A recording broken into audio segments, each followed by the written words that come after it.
हमने मस्जिद जाना था ना, ये काम बोली गाड़ी।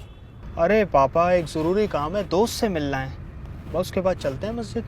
आज इबादत की रात है, मस्जिद में महफिल भी शुरू हो जाएगी और उसके बाद कब्रिस्तान भी जाना है। अरे पापा, आप टेंशन नहीं लें, हम वक्त पे मस्जिद पहुंच जाएंगे। आजकल की नौजवान नस्ल का यही मसला है, कब क्या करना है किसी को कुछ नहीं पता। अरे बेटा, तुम्हारे दोस्त का घर कितनी दूर है, ऐसा ना हो कि तुम्हारे दोस्त की वजह से मेरी दुआ मिस हो जाए। ये रात साल में एक दफा आती है। पापा आप टेंशन नहीं लें, हम वापस आ जाएंगे जल्दी।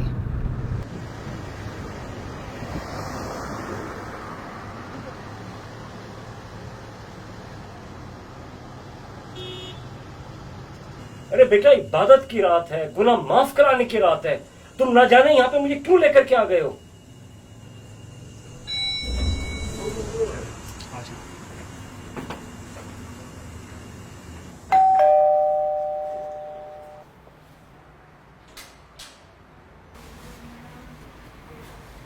ये तुम कहाँ ले आए मुझे?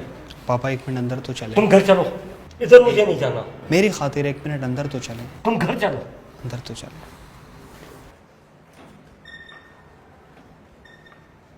आपको पता है पापा, हाल ही में चाचा का एक्सीडेंट हो गया था जिसमें उनकी एक टांग ज़ाया हो गई। 3 साल गुजर गए हैं पापा, अब कब तक आप लोगों की नाराज़गी बाकी रहेगी? आखिर आप उस वाक़ये को भूल क्यों नहीं जाते? जो होना था हो गया। बेटा, तुम्हारे चाचा ने तो। भूल जाएं माजी की बातों को, अब घड़े मुर्दे उखाड़ने का क्या फ़ायदा? आप दोनों एक दूसरे को सलाम करना तो दूर, बल्कि एक दूसरे के बारे में बात तक नहीं करते।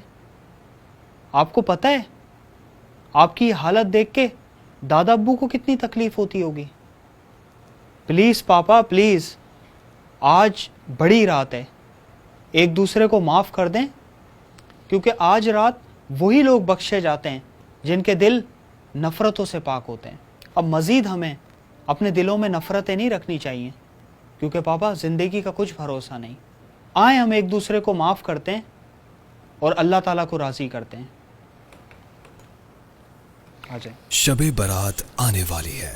इस बाबरकत रात में नेकियों के जरिए अपने गुनाहों को मिटाने के साथ अपने रिश्तों की रंजिशों और नफरतों को भी मिटाइए।